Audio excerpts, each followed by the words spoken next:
Most founders spend months worrying about competitors. Very few realize the biggest threat is already sitting in their office. Here's something uncomfortable. Sometimes businesses don't fail because of bad ideas. They fail because they tolerate the wrong people for too long. That sounds harsh. Shouldn't great leaders be patient? Shouldn't they coach? Shouldn't they give people another chance? Sometimes. But every extra month you keep the wrong person, you're asking your best people to carry them. And eventually, one of two things happen. That's the mess. Let's investigate. Most people work for one reason: a paycheck. There's nothing wrong with that. Work pays the bills, supports a family, keeps life moving. Not every employee needs to dream about spreadsheets or customer support. And not every role requires obsession. But here's where businesses get confused. They assume every role contributes equally. It doesn't. Some positions create leverage. Your product designer, your lead engineer, your creative director, your marketer, your salesperson, the people making your biggest decisions. Those people can't simply be competent. They need to care. Deeply. Because obsession spreads. The person obsessed with solving problems raises everyone else's standards. They notice details nobody else notices. They solve problems before anyone asks. They don't clock out mentally at 5 p.m. To them, it's never just a job. It's a craft. Now here's something interesting. Obsessed people usually want to work with other obsessed people. Think about elite athletes. They don't train with people who skip practice. Great musicians don't want band members who never rehearse. World-class chefs don't build kitchens around people who don't care about food.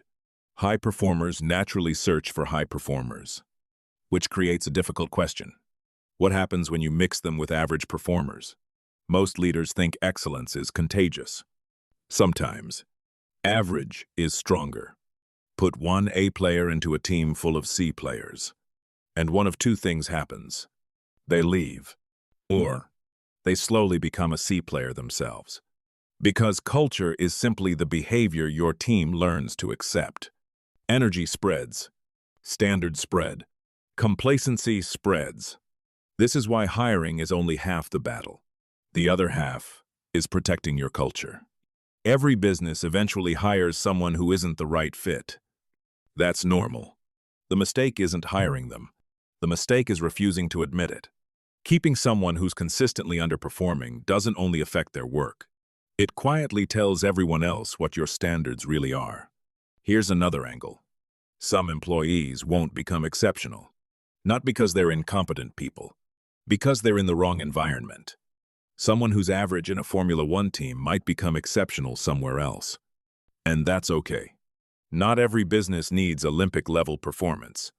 But if you're trying to build something extraordinary, you can't build it with people who are comfortable staying ordinary. Here's something really important most founders forget. A players usually know they're A players. They're not waiting to be discovered. Other businesses are already trying to hire them. Which means finding exceptional people is only half the challenge. Keeping them is an entirely different game. But that's a mess for another day. If you want to build a great company, don't just protect your product, protect your team. Because products change, markets change, technology changes. But the people you allow into your culture will determine whether your business grows or slowly settles for average. That's the mess. We created a team performance canvas to help founders identify A players, growth players, culture risks, critical roles, hiring gaps, and more. Comment team, and we'll send you a link or download it through the link in our bio and audit your team immediately to strategically determine who raises everyone else's standards and who quietly lowers them. This is one decision that could change the trajectory of your business. If this video made you think differently about leadership, follow Bizmess on social media and subscribe on YouTube for weekly lessons on business psychology, strategy, and building companies that last.